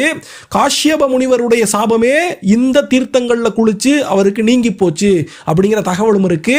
இந்த சாவித்ரி தீர்த்தத்துல குளிச்சோம் அப்படின்னு சொன்னா பேச்சு திறனானது கிடைக்கும். இவள் பிரம்மனுடைய ஒரு பத்னி. இந்த சாவித்ரி மட்டும் இல்லாம சாவித்ரி, காயத்ரி, சரஸ்வதினு இந்த 3 தீர்த்தங்கள் சொல்றமே, இந்த 3 தேவிகளுமே பிரம்மனுடைய பத்னிகளாக இருந்தவங்க. காயத்ரி மந்திரம் அப்படின்னு அந்த உயர்ந்த மந்திரத்தை சொல்றமே, அந்த காயத்ரி மந்திரத்தினுடைய உள்ளுயிர் ஜோதியாக இருக்கக்கூடியவளே சாவித்ரின்னு சொல்லப்படக்கூடிய அந்த தேவி தானா. அதனால பேச்சு திறனை கொடுக்கக்கூடிய தேவியாக சாவித்ரி தேவி இருக்காங்க. அந்த தீர்த்தத்தில் நம்ம குளிக்கணும். அப்புறம் காயத்ரி தேவியானவள் இந்த ஒட்டுமொத்த உலகத்துக்குமே நன்மை கொடுக்கக்கூடிய தேவியாக பிரம்மனுடைய இன்னொரு பத்தினியாக இருக்காங்க. சரஸ்வதி தேவியானவள் கல்வி கொடுக்கக்கூடிய தேவியாக பிரம்மனுடைய இன்னொரு பத்தினியாக இருக்காங்க. அப்புறம் சங்கு தீர்த்தம்னு சொல்லுவாங்க. இந்த சங்கு தீர்த்தத்தில் குளிச்சோம் அப்படின்னு சொன்னோம்னா செய் நன்றி மறந்த பாவம். ஒருத்தர் நமக்கு எவ்வளவோ நன்மை செஞ்சிருப்பாரு, அதை நம்ம மறந்து போயிருந்தோம்னா அதுல ஒரு பாவம் முடிக்குமே, அந்த பாவமானது சங்கு தீர்த்தத்தில் குளிச்சா நம்மளை விட்டு போகும், வசதிகள் எல்லாம் பெருகும். அடுத்து சக்கர தீர்த்தத்தில் குளிச்சோம் அப்படின்னு சொன்னா ஊனம், குருடு, செவிடு இதுல இருந்தெல்லாம் நமக்கு நிவர்த்தி கிடைக்கும்னு சொல்லப்படுது. நல்ல மன உறுதி கொடுக்கக்கூடிய தீர்த்தமாக இந்த சக்கர தீர்த்தம் இருக்கும். சூரிய தேவனுடைய கையே தங்கமாக மாறி போன அந்த ஒரு அதிசயமானது சக்கர தீர்த்தத்தில் நடந்திருக்கு. அப்புறம் சேது மாதவ தீர்த்தம். இந்த சேது மாதவ தீர்த்தம் இருக்கே, இதுக்கு மிகப்பெரிய வரலாறு இருக்கு, நம்ம பின்னால பார்ப்போம். இப்போ இந்த சேது மாதவ தீர்த்தமானது எங்க இருக்கு அப்படின்னு சொல்லி கேட்டோம்னா, லட்சுமி நாராயணருடைய சன்னதி, யோக நரசிம்மருடைய சன்னதி, சேது மாதவர் அப்படின்னு சொல்லி இந்த கோயில்ல இன்னொரு பெருமாளும் இருக்காரு. இந்த சன்னதிகளுக்கு பக்கத்தில் இருக்கக்கூடிய ஒரு பெரிய தெப்ப குளம், இந்த கோயிலுக்குள்ளேயே இருக்கக்கூடிய அந்த தெப்ப குளத்துக்கு தான் சேது மாதவ தீர்த்தம் அப்படின்னு பேரு. இந்த தீர்த்தத்தில் குளிச்சோம் அப்படின்னு சொன்னா தடைப்பட்ட பணிகள் எல்லாம் சீக்கிரமே முடியும். சகல ஐஸ்வர்யங்களையும், மகாலட்சுமியுடைய சகல ஐஸ்வர்யங்களையும் லட்சுமி கடாட்சத்தையும் பெருமாள் இந்த தீர்த்தத்தில் குளிச்சா கொடுப்பாராம். நம்ம மனசுல இருக்கக்கூடிய அசுத்த எண்ணங்களை எல்லாம் நீக்கி தூய்மைப்படுத்தக்கூடிய தீர்த்தமாக இந்த சேது மாதவ தீர்த்தம் இருக்கு. அப்புறம் நல தீர்த்தமானது சூரியனை போல தேஜஸ் கொடுக்கக்கூடிய தீர்த்தமாக, சொர்க்கலோக பதவியையே கொடுக்கக்கூடிய தீர்த்தமாக இருக்கு. நீல தீர்த்தம் அப்படிங்கிறது சமஸ்த யாக பலன், பல யாகங்களை பண்ணின பலனையும் நமக்கு கொடுக்கக்கூடிய தீர்த்தமாகவும் சொர்க்கலோக பதவியையும் கொடுக்கக்கூடிய தீர்த்தமாக இருக்கு. கவய தீர்த்தம் அப்படிங்கிற தீர்த்தமானது தேக ஆரோக்கியத்தையும் பாவங்களை எல்லாம் நீக்கக்கூடிய தீர்த்தமாக நமக்கு இருக்கு. கவாட்ச தீர்த்தமானது நரகத்துக்கு நம்ம போக விடாம மன வலிமை கொடுக்கக்கூடிய திட சரீரத்துக்கு காரணமான தீர்த்தமாக இருக்கு. கந்தமாதன தீர்த்தம் அப்படிங்கிறது மகா தரித்திரத்தை நம்மகிட்ட நீக்கி ஐஸ்வர்ய சித்தியை கொடுக்கக்கூடிய தீர்த்தமாக இந்த கந்தமாதன தீர்த்தம் இருக்கு. இப்ப மேல சொன்ன நல தீர்த்தம், நீல தீர்த்தம், கவய தீர்த்தம், கவாட்ச தீர்த்தம், கந்தமாதன தீர்த்தம், இந்த எல்லா தீர்த்தங்களையும் குளிச்சா எந்த துறையிலும் வல்லவனாக ஆகக்கூடிய அந்த சிறப்பானது நமக்கு கிடைக்கும்னு சொல்லப்படுது. அடுத்து பிரம்மஹத்தி விமோசன தீர்த்தம். இந்த கோயில்ல ராமருடைய பிரம்மஹத்தி தோஷமே நீங்கி இருக்கு. அதே மாதிரி பிரம்மஹத்தி தோஷம் பிடிச்சிருக்கவங்க எல்லாமே இந்த பிரம்மஹத்தி விமோசன தீர்த்தத்தில் குளிக்கும் போது அவங்களுக்கு அந்த தோஷத்திலிருந்து நிவாரணம் கிடைக்கும். இதுபோக பில்லி சூனியத்தால பாதிக்கப்பட்டவங்களுக்கும் இந்த பிரம்மஹத்தி விமோசன தீர்த்தத்தில் தீர்வு கிடைக்கும். அடுத்ததாக சொல்லப்படக்கூடிய கங்கா தீர்த்தம். இந்த கங்கா தீர்த்தமானது பிணி, மூப்பு, சாக்காடு இதனால இருந்து வரக்கூடிய பிரச்சனைகள்ல இருந்து விடுதலை கொடுக்கும். அதுபோக அஞ்ஞானத்தை நீக்கி முக்தி கொடுக்கக்கூடிய தீர்த்தமாகவும் இந்த கங்கா தீர்த்தம் இருக்கு. இந்த கங்கா தீர்த்தமும் அதே மாதிரி யமுனா தீர்த்தம், கயா தீர்த்தம், இது மூணுமே ஞான சுருதி ராஜா அப்படின்னு சொல்லக்கூடியவருக்கு அஞ்ஞானத்தை ஒழிச்சு தெய்வீக ஞானத்தை கொடுத்துச்சாம். எப்பிறவியில செஞ்ச பாவத்தையும் பிரம்மஹத்தி விமோசன தீர்த்தம், கங்கா தீர்த்தம், யமுனா தீர்த்தம், கயா தீர்த்தம், அதுக்கு பின்னால வரக்கூடிய சர்வ தீர்த்தம், இந்த தீர்த்தங்கள்ல குளிக்கும் போது எப்பிறவி பாவமும் நம்மை விட்டு நீங்கும்னு சொல்லப்படுது. இந்த சர்வ தீர்த்தமானது சுதர்சனருடைய கண் பார்வை திரும்ப கிடைக்கிறதுக்கு காரணமாக இருந்த தீர்த்தமா, உடல் நல குறைபாடுகள் இருக்கிறவங்களும் இந்த சர்வ தீர்த்தத்தில் குளிக்கும் போது அவங்களுக்கு நல்ல நிவாரணம் கிடைக்குமா. அடுத்ததாக சிவ தீர்த்தம் அப்படின்னு சொல்லப்படக்கூடிய சிவகங்கை தீர்த்தம். இந்த சிவ தீர்த்தமானது சுவாமியுடைய சன்னதிக்கும் அம்பாளுடைய சன்னதிக்கும் நடுவில் இருக்கு. இந்த தீர்த்தத்தில் நீராடி பைரவருக்கு ஒரு சமயத்தில் பிரம்மஹத்தி தோஷம் பிடிச்சிருக்கும். அந்த பிரம்மஹத்தி தோஷமே நீங்குச்சு அப்படின்னு சொல்லப்படுது. பைரவருக்கு எப்படி பிரம்மஹத்தி தோஷம் பிடிச்சிச்சு அப்படின்னு கேட்டா, இந்த தலத்தில் ராமருடைய பிரம்மஹத்தி தோஷம் அவரை விட்டு நீங்கி வெளிவந்ததுக்கு அப்புறமா அங்கேயும் இங்கேயும் சுத்திக்கிட்டு இருந்துச்சாம். அடுத்து யாரடா நம்ம போய் பிடிக்கலாம், அடுத்து நம்ம எங்க போறதுன்னு தெரியலையே அப்படின்னு ராமரை பிடிச்சிருந்த சிவபெருமானால நிவர்த்தியாகி வெளிப்பட்டு வந்த அந்த பிரம்மஹத்தியானது அடுத்து யாரையாவது பிடிக்கணும் அப்படின்னு தெரியும் போது சிவபெருமான் தன்னுடைய அம்சமாக இருந்த பைரவரை வர வச்சு அந்த பைரவசாமி தன்னுடைய காலாலேயே மிதிச்சு பாதாள லோகத்துக்கு இந்த பிரம்மஹத்தி தோஷத்தையே தள்ளினாராம். அப்படி தள்ளும் போது அந்த பிரம்மஹத்தியானது பைரவருடைய காலில் பட்டதனால அவரும் அந்த பிரம்மஹத்தி தோஷம் நீங்கிறதுக்காக இங்க இருக்கக்கூடிய சிவ தீர்த்தத்தில் நீராடினாரு அப்படின்னு சொல்லப்படுது. இந்த சிவ தீர்த்தத்தில் நீராடும் போது சகல பீடைகளும் நம்ம விட்டு நீங்கும், சகல நன்மைகளும் கிடைக்கும் அப்படின்னு சொல்லப்படுது. சாத்தியாமிர்த தீர்த்தம் அப்படிங்கிற தீர்த்தமானது புரூரவ சக்கரவர்த்தி அப்படின்னு சொல்லி முற்காலத்தில் புராண காலத்தில் இருந்த அந்த சக்கரவர்த்தியுடைய தும்புரு சாபம் போக்கன தீர்த்தமாக இருந்திருக்கு. இந்த தீர்த்தமானது அம்பிகையினுடைய சன்னதியின் சுக்கிரவார மண்டபத்தினுடைய தென்கிழக்கு கிணறாக இருக்கு. ஆயுள் விருத்தி பண்ணும் தேவதைகளுடைய கோபங்கள் நம்ம மேல இருந்தா அதுக்கான பரிகாரமாக இருக்கும். பிராமணர்கள் நமக்கு ஏதாவது சாபம் போட்டிருந்தாலும் அதிலிருந்து விடுதலை கொடுக்கக்கூடிய தீர்த்தமாக இருக்கு. மோட்சத்தை கொடுக்கக்கூடிய தீர்த்தம் இது. அடுத்து சந்திர தீர்த்தமானது கலை ஆர்வத்தை நமக்கு பெருக செய்யும். முக்காலத்தினுடைய அறிவும், இறந்த காலம், நிகழ்காலம், எதிர்காலம் 3 காலத்தை பற்றின அறிவுகள் நமக்கு கொடுக்கும். ரோக நிவர்த்தி தீர்த்தமாகவும் இந்த சந்திர தீர்த்தம் இருக்கு. அதே மாதிரியே சூரிய தீர்த்தமானது முதன்மை ஸ்தானத்தை, எந்த தொழில் செஞ்சாலும் சரி, படிப்பா இருந்தாலும் சரி, அரசியலா இருந்தாலும் சரி, எதுனாலும் முதன்மை ஸ்தானத்தை நமக்கு வாங்கி கொடுக்கக்கூடிய தீர்த்தமாக சூரிய தீர்த்தம் இருக்கு. சந்திர தீர்த்தம் மாதிரியே திரிகால ஞானம் கொடுக்கக்கூடிய தீர்த்தமாகவும் இந்த சூரிய தீர்த்தம் இருக்கு. அப்புறம் கடைசியாக கோயிலுக்குள்ள இருக்கக்கூடிய தீர்த்தமானது கோடி தீர்த்தம் அப்படிம்பாங்க. மற்ற எல்லாமே நாளி கிணறுகள்லையோ இல்ல குளங்கள்ல இருந்தோ தீர்த்தமாக இங்க நம்ம பார்த்துருப்போம். இந்த கோடி தீர்த்தம் தான் இருக்கிறதுலயே சின்ன தீர்த்தமாக இருக்கும். மற்ற இடத்துல எல்லாம் வாளியில மோந்து நமக்கு தீர்த்தம் கொடுத்தாங்க அப்படின்னு சொன்னா, இந்த கோடி தீர்த்தம் மட்டும் ஒரு சின்ன செம்புல தான் கொடுப்பாங்க. ஏன்னா இது கடைசியாக வரக்கூடிய தீர்த்தம், ரொம்பவே முக்கியமான தீர்த்தம். ராமபிரான் இங்க லிங்கத்தை பிரதிஷ்டை பண்ணும்போது அவரு அந்த லிங்கத்துக்கு அபிஷேகம் பண்றதுக்காக தன்னுடைய வில்லிலிருந்து அம்பு பாய்ச்சி இந்த கோடி தீர்த்தத்தை தான் உருவாக்கினாரு அப்படின்னு சொல்லப்படுது. இந்த கோடி தீர்த்தத்துல நீராடி முடிச்சிட்டோம் அப்படின்னு சொன்னா அதுக்கப்புறமா ராமேஸ்வரத்துல தங்கக்கூடாது, சாமியை பார்த்துட்டு அவங்க ஊர்களுக்கு கிளம்பி போகணும் அப்படின்னு சொல்லப்படுது. நம்ம ஏற்கனவே சொன்னமே, பைரவர் சுவாமி பாதாளத்துக்கு அந்த பிரம்மஹத்தி தோஷத்தை அனுப்புனாருன்னு. அந்த பாதாள பைரவருடைய சன்னதிக்கு பக்கத்திலே தான் இந்த கோடி தீர்த்தமானது இருக்குது. இந்த கோடி தீர்த்தத்துல தான் கிருஷ்ண பரமாத்மாவே மகாபாரத காலகட்டத்தில் நீராடிட்டு போனாருன்னு சொல்லப்படுது. மறுபிறவியை அழிக்கக்கூடிய தீர்த்தமாக இந்த கோடி தீர்த்தமானது இருக்குது.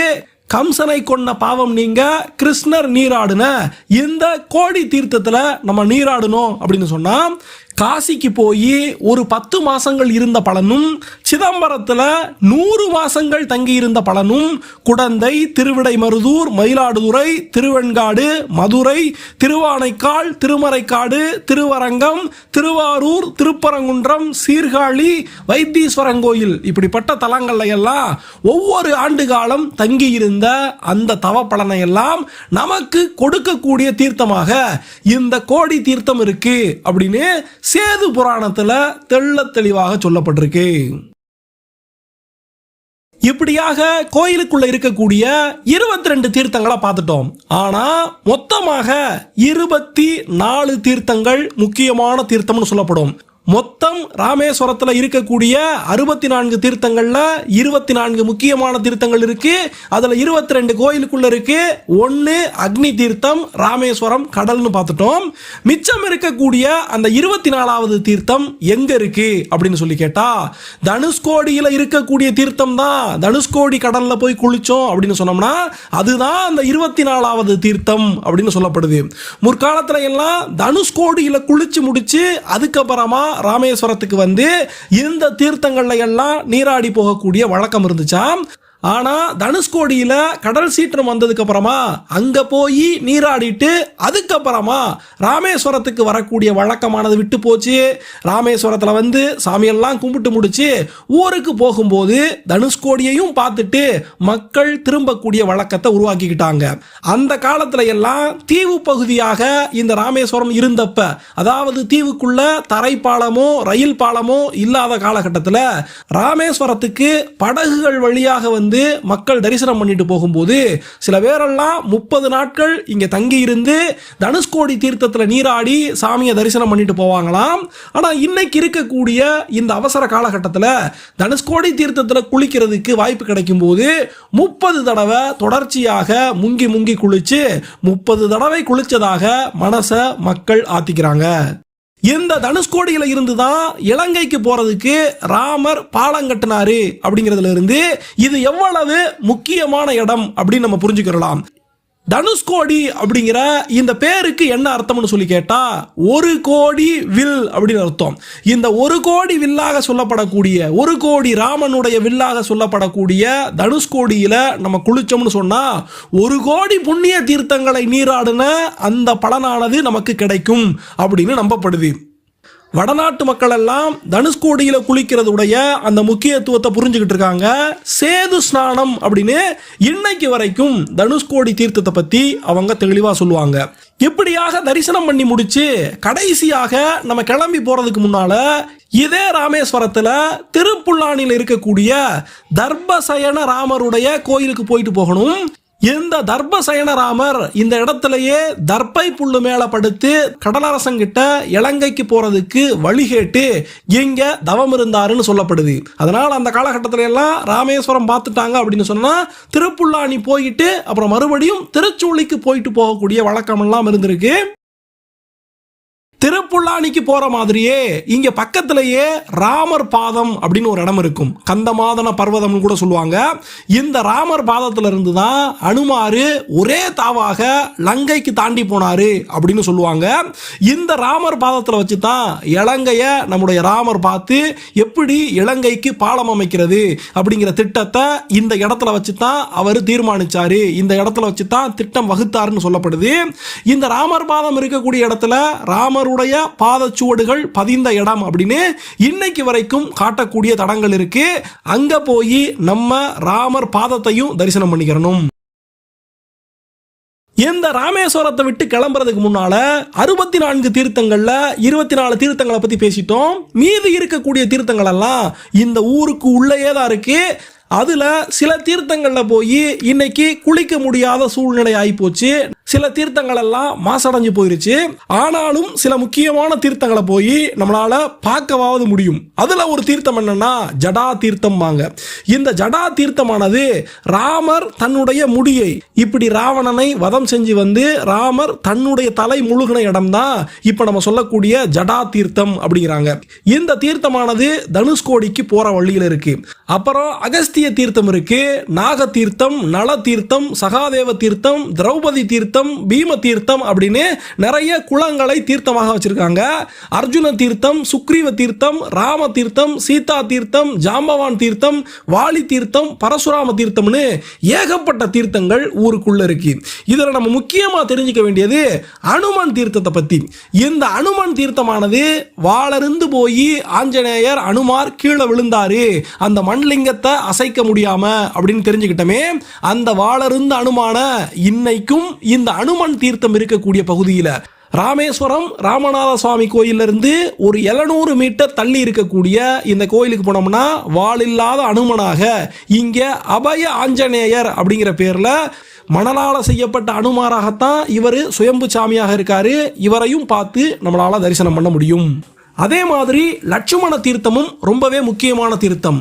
ராமேஸ்வரம் கோயில் இருந்து 2 கிலோமீட்டர் தள்ளி ராமர் எப்படி ராவணனை கொன்ன பாவம் போகணும் அப்படின்னு இங்க ராமலிங்கத்தை பிரதிஷ்டை பண்ணாரோ, அதே மாதிரி லட்சுமணரும் தான் அறியாம இந்த போர்ல ஏதாவது தவறுகள் பண்ணியிருந்தா அந்த பாவங்கள் எல்லாம் தன்னை விட்டு ஒழியணும் அப்படின்னு சொல்லி லட்சுமணேஸ்வரர், லட்சுமண லிங்கம்னு சொல்லி ஒரு லிங்கத்தை அவர் ஸ்தாபிச்சு இந்த இடத்துல பூசை பண்ணியிருக்காரு. பக்கத்துல இருந்த தீர்த்தத்துல அவர் குளிச்சு நீராடும் போது அந்த தீர்த்தமானது லட்சுமண தீர்த்தம் அப்படின்னு பேர் வாங்கியிருக்கு. அப்புறம் 64 தீர்த்தங்கள்ல இன்னமுமே ரொம்ப முக்கியமான தீர்த்தம் என்ன அப்படின்னு சொல்லி கேட்டோம்னா வில்லூண்டி தீர்த்தம். அப்படின்னா வில்லூன்றி தீர்த்தம், வில்லை ஊன்றி தீர்த்தம் கிடைச்சிச்சு அப்படின்னு இதுக்கு அர்த்தம். சீதாதேவியானவர் இலங்கையிலிருந்து ராமேஸ்வரத்துக்கு வந்து சேரும்போது அவருக்கு தாகமாக இருந்ததுனால ராமபிரான் குடிக்கிறதுக்கு சீதாதேவிக்கு தண்ணி கொடுத்த அந்த இடமானது வில்லூண்டி தீர்த்தம் அப்படின்னு சொல்லப்படுது. இதுல முக்கியமான விஷயம் என்னன்னா இந்த வில்லூண்டி தீர்த்தம் மற்ற தீர்த்தங்களை போல நிலத்துல இருக்காது. இந்த வில்லூண்டி தீர்த்தம் இருக்கிறதே கடலுக்குள்ளதான். கடலுக்குள்ள ஒரு 120 மீட்டர் நல்லா பாதை போட்டிருப்பாங்க. அதுல நடந்து போனோம் அப்படின்னு சொன்னா அதுல ஒரு கிணறு இருக்கும்.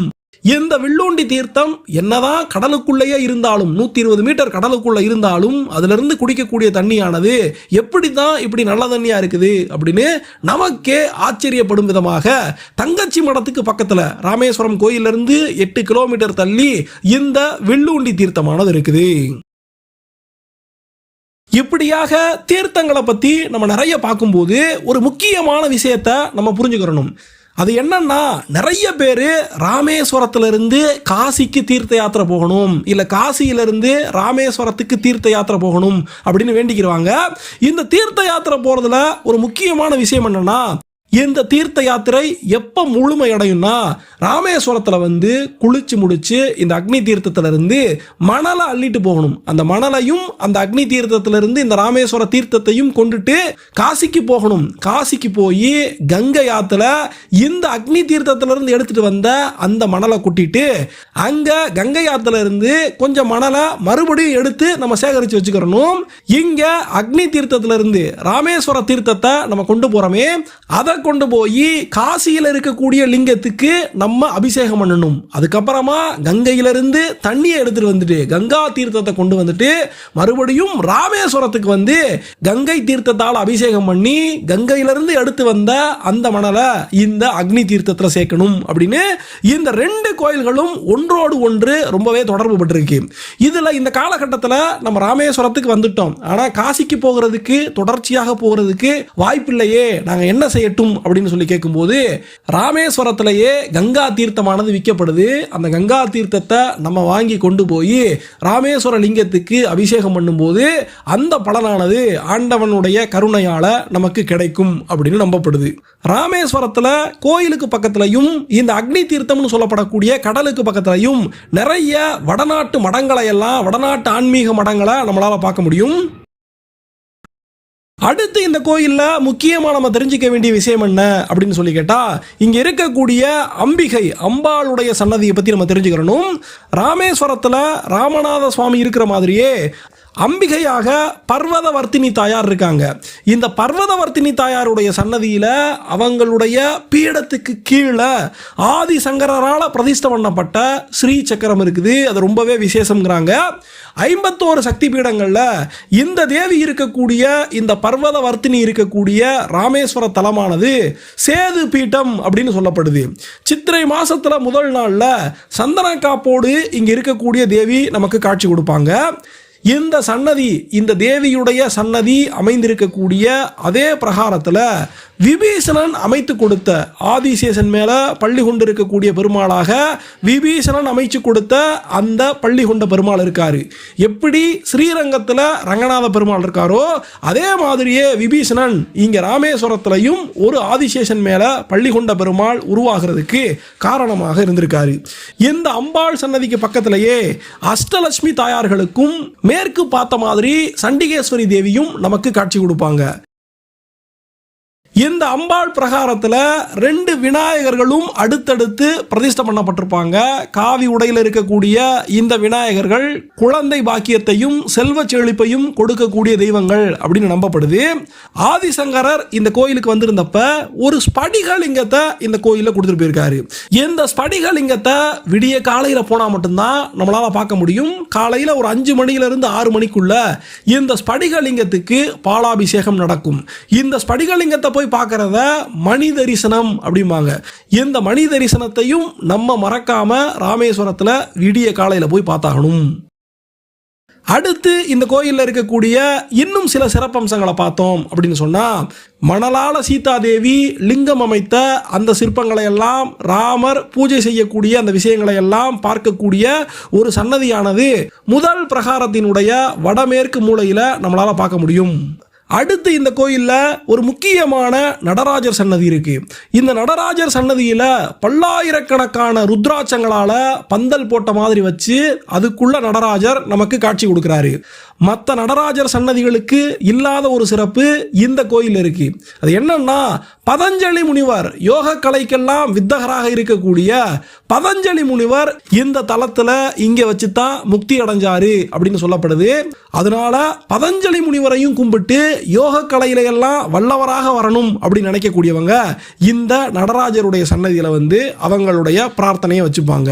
அப்புறம் இங்க இருக்கக்கூடிய 2 லிங்கங்களுக்கு மத்தியில் சரஸ்வதி தாயார், சங்கர நாராயணர், அர்த்தநாரீஸ்வரர், ஏகாதச ருத்ரலிங்கங்கள் அப்படின்னு நிறைய சுவாமிகள் இருக்காங்க.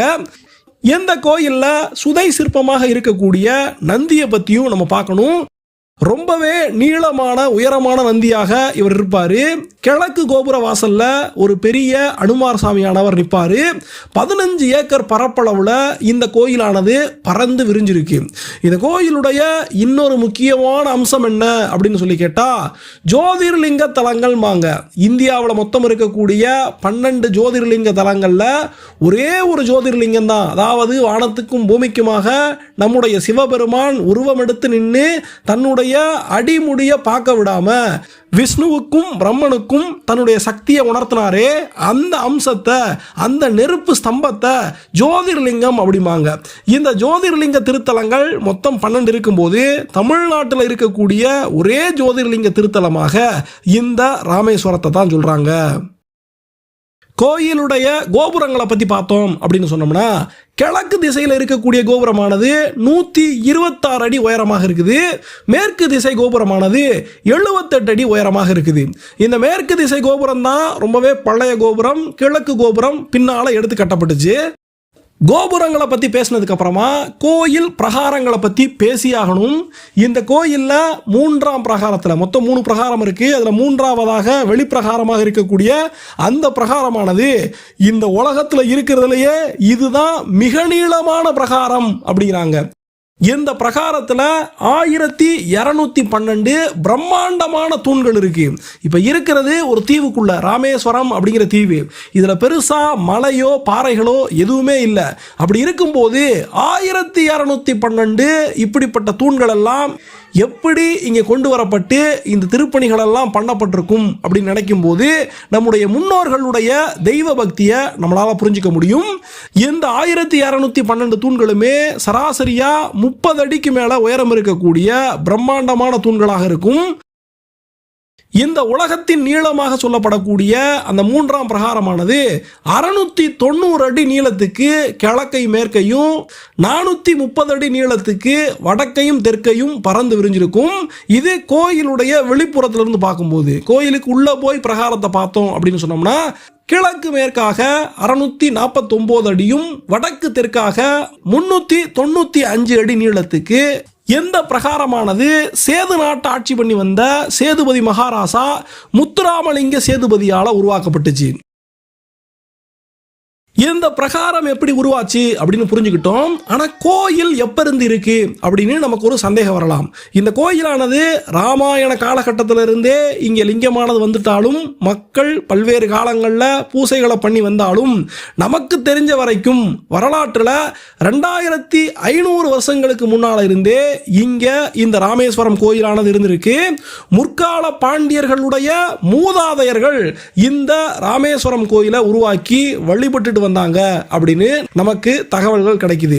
அதை தாண்டி சமீப காலத்து வரலாறு அப்படின்னு சொல்லி பார்க்கும்போது 864 ஒரு ராஷ்டிரகூட மன்னன் 3ஆம் கிருஷ்ணன் சொல்லக்கூடியவர் இங்க வந்து வழிபட்டிருக்காரு. 970 பராந்தக சோழ மன்னன் இந்த கோயிலுக்கு துலாபார தானத்தை கொடுத்திருக்கான். 1169 வேங்கை படைகள் எந்த கோயில்ல சாமி கும்பிட்டுருக்காங்க. இது போக இந்த கோயிலை பற்றி அப்பர் பெருமானும் ஞானசம்பந்த பெருமானும் பாடியிருக்காங்க அப்படின்னு சொல்லும்போது 600களின் வாக்கில் இந்த கோயில் சிறப்பாகவே கும்பிடப்பட்டு வந்திருக்கு அப்படிங்கிற தெள்ள தெளிவான தகவலானது நமக்கு கிடைக்குது.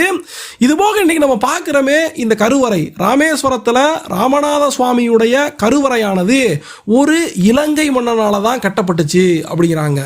12ஆம் நூற்றாண்டுல பராக்கிரம பாகு அப்படின்னு சொல்லி இலங்கையினுடைய அத்தியாயத்தில் வந்த ஒரு முக்கியமான அரசனானவன் 1150 இருந்து 80 வரைக்கும் ஆட்சி பண்ணியிருப்பாரு. அவரு 1169 பாண்டியர்களுடைய உள்நாட்டு போர் நடக்கும்போது, பாண்டியர்களுடைய உள்நாட்டு போரானது குலசேகர பாண்டிய மன்னனுக்கும் பராக்கிரம பாண்டிய மன்னனுக்கும் நடக்கும். அதுல பராக்கிரம பாண்டிய மன்னனுக்கும் ஆதரவாக இலங்கையிலிருந்து படைகள் கிளம்பி போகும். இலங்கை மன்னன் ஒருத்தன், சிங்களவன் ஒருத்தன் எதுக்காக பாண்டிய மன்னனுக்கு உதவி செய்யணும் அப்படின்னு சொல்லி கேட்டா, சிங்களத்தை ஆட்சி பண்ணிக்கிட்டு இருக்கக்கூடிய அந்த பராக்கிரம பாகு அவனுடைய முன்னோர்களுடைய சம்சார வழியில இலங்கையை ஆட்சி பண்ணிக்கிட்டு இருந்த ஒரு ராசாவுடைய இளவரசிக்கும் அதே நேரத்தில் ஒரு பாண்டிய இளவரசனுக்கும் பிறந்து அந்த சந்ததியானது பெருகியிருக்கும். அதனாலையும் அது மட்டும் இல்லாமல் சோழர்கள் இருக்காங்களே அவங்க பாண்டிய நாட்டை பிடிச்சி முடிச்சிட்டாங்க அப்படின்னா அடுத்து இலங்கைக்கு சுலபமாக வந்து கைப்பற்றிடுவாங்க. அதனால பாண்டியர்களே அங்கே இருக்கட்டும், சோழர்கள் வரக்கூடாது.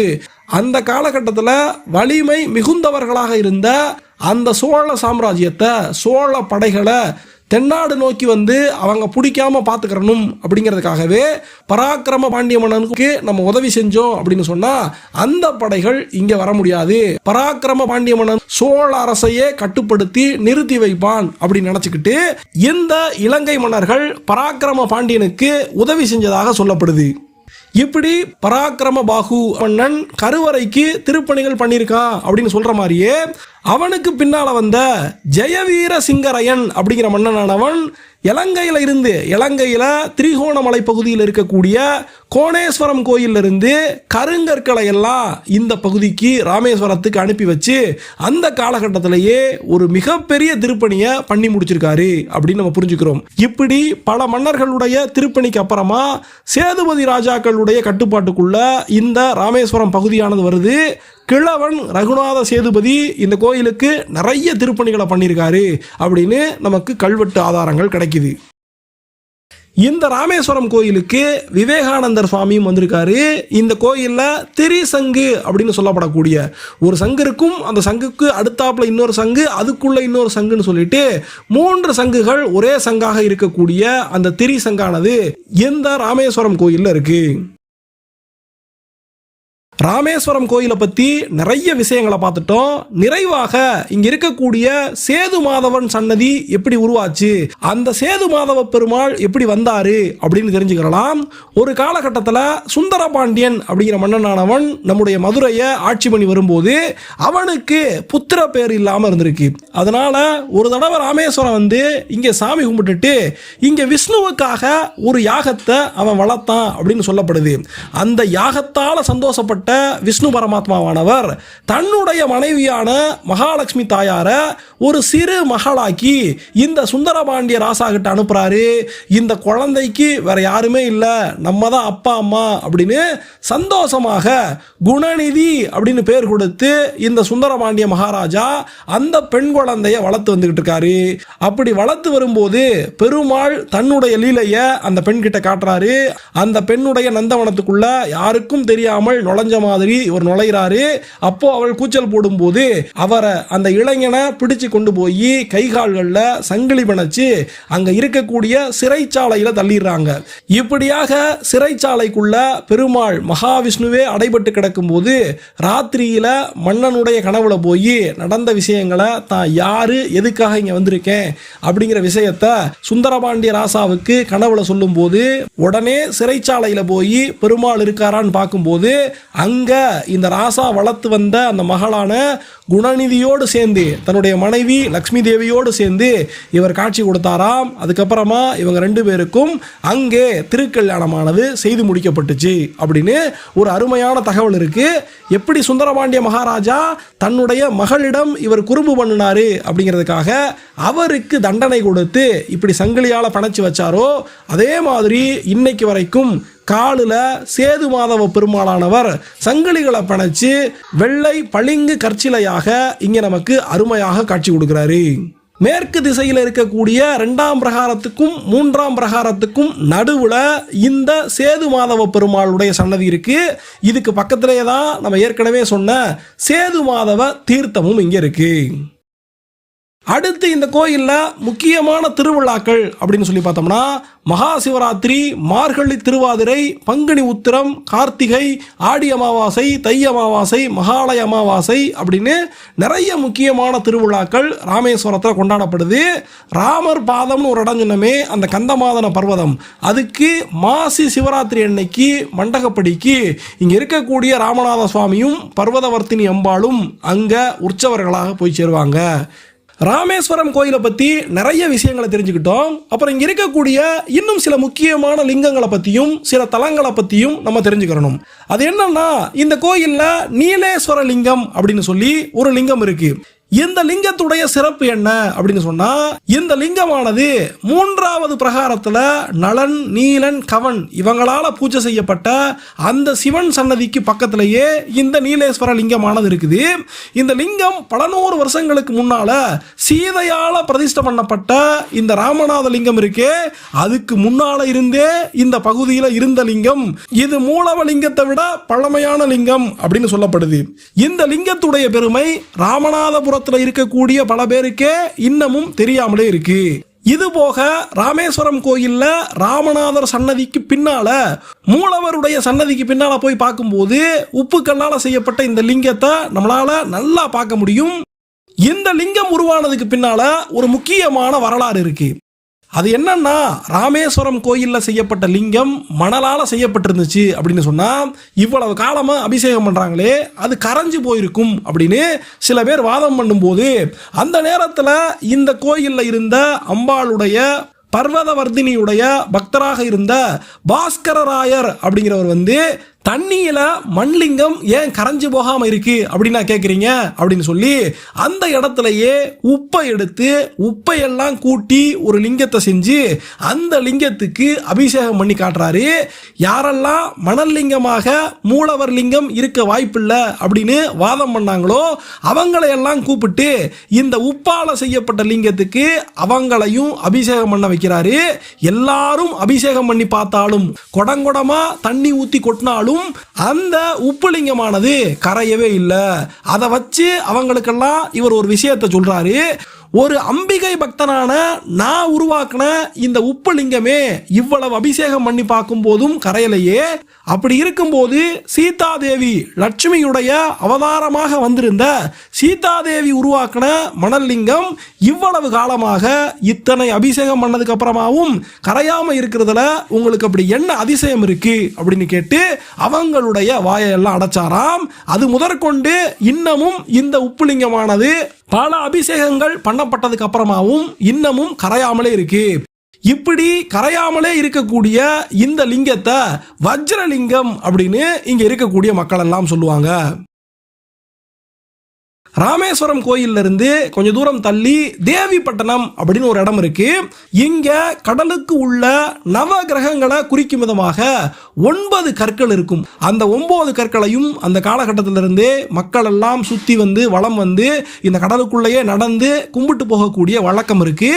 இந்த 9 நவ கிரகங்களையும் தன்னுடைய கைப்பிடியில ஒவ்வொரு பிடி மண்ணாக எடுத்து ராமர் உருவாக்கி வச்சதைத்தான் இன்னைக்கு வரைக்கும் நம்ம கடலுக்குள்ள இருக்கக்கூடிய தேவிப்பட்டினம் நவகிரக கோயில்களாக நம்ம கும்பிட்டுக்கிட்டு இருக்கிறோம். இங்க போகும்போது மறக்காம பெண்கள் காலில் போட்டிருக்கக்கூடிய கொலுசை கழட்டி வச்சுட்டு போய் பூஜை பண்ணுங்க. நான் சின்ன வயசுல இருந்தே பார்க்குறேன், நிறைய பேர் மறந்து போய் கொலுசு போட்டு போய் அந்த கொலுசு இங்க இருக்கக்கூடிய தண்ணி ரொம்பவே கருப்பாக இருக்கும், கருத்து போய் திரும்பக்கூடிய அந்த விஷயத்தை நான் பார்த்துக்கிட்டே தான் இருக்கேன். அப்புறம் ராமேஸ்வரத்துக்கு போகும்போது அங்க இருக்கக்கூடிய கோதண்டராமர் கோயிலுக்கும் மறக்காம போகணும். ஏன் அந்த கோயிலுக்கு அவ்வளவு முக்கியத்துவம் அப்படின்னு சொல்லி கேட்டா, விபீஷணன் தன்னுடைய சகோதரனான ராவணனை திருத்த முடியல, சீதையை விடுவிக்க முடியல அப்படின்னு கோவப்பட்டு ராமருக்கு உதவி செய்யலாம் அப்படின்னு ராமரை தேடி இங்க சேரும்போது ராமர் ராவணன் உயிரோடு இருக்கும் போதே இலங்கையினுடைய மன்னனாக இனி நீதான் இருக்கணும் அப்படின்னு விபீஷணனுக்கு ஒரு இடத்துல வச்சு பட்டமே சூட்டியிருப்பாரு ராவணன் உயிரோட இருக்கும் போதே. அந்த தலமானது கோதண்டராமர் கோயில் அப்படின்னு இன்னைக்கு அறியக்கூடிய தலம். நமக்கு வாய்ப்பு கிடைக்கும் போது ராமேஸ்வரத்துல அதையும் நம்ம பார்த்துட்டு திரும்பணும். இந்த விபீஷணனும் ராவணன் அழிகிறதுக்கு தானும் ஒரு வகையில காரணமாக இருந்தனே, அந்த பாவம் தன்னை விட்டு விலகணும் அப்படின்னு சொல்லி ஜோதிலிங்கம் அப்படின்னு கோயில்ல சாமி சன்னதியுடைய பிரகாரத்துல மேற்கு நோக்கி இருக்கக்கூடிய ஒரு லிங்கத்தை பிரதிஷ்டை பண்ணாராம். அந்த ஜோதிலிங்கத்துக்கு பின்னால போய் கற்பூர ஆரத்தி காட்டுவாங்க.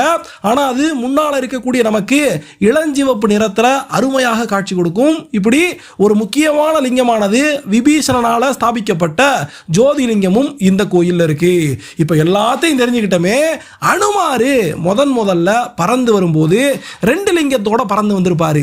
அதில் ஒரு லிங்கமானது மூலவருக்கு இடப்பக்கத்தில் விஸ்வநாத லிங்கமாக இருக்குன்னு பார்த்தோமே, இன்னொரு லிங்கம் எங்க போச்சு அப்படின்னு சொல்லி கேட்டா, இந்த லிங்கமானது கோயிலுடைய நுழைவு வாயிலுடைய வலது பக்கத்தில் வச்சு இன்னைக்கும் அனுமன் கொண்டு வந்த அந்த 2வது லிங்கமானது பூஜிக்கப்பட்டுக்கிட்டு இருக்கு. இப்படி முதல்லயே சொன்ன மாதிரி இது ஒரு மிகப்பெரிய கோயில், ரொம்ப முக்கியமான கோயில். ஏகப்பட்ட வரலாறுகள், ஏகப்பட்ட கிளை கதைகள், ஏகப்பட்ட சன்னதிகள் இப்படி இருக்கிறதுனால, ஏகப்பட்ட தீர்த்தங்கள் இப்படி இருக்கிறதுனால இந்த கோயிலுடைய வரலாற்றை நம்ம தொகுத்து சொல்றது ரொம்பவே சவாலான விஷயம்னு சொன்னோம். இருந்தாலும் நம்மளால முடிஞ்ச வரைக்கும் இந்த தகவல்களை உங்களுக்கு கொடுத்துருக்கோம். இந்த வீடியோ உங்களுக்கு பிடிச்சிருந்துச்சுன்னா ஒரு லைக் கொடுங்க. இந்த வீடியோ எப்படி இருந்துச்சுன்னு கமெண்ட்ஸ்ல சொல்லுங்க. உங்க ஃப்ரெண்ட்ஸ் அண்ட் ஃபேமிலிக்கும் இந்த வீடியோவை ஷேர் பண்ணுங்க. இந்த சேனலை சப்ஸ்கிரைப் பண்ணி வச்சுக்கோங்க. நன்றி, வணக்கம்.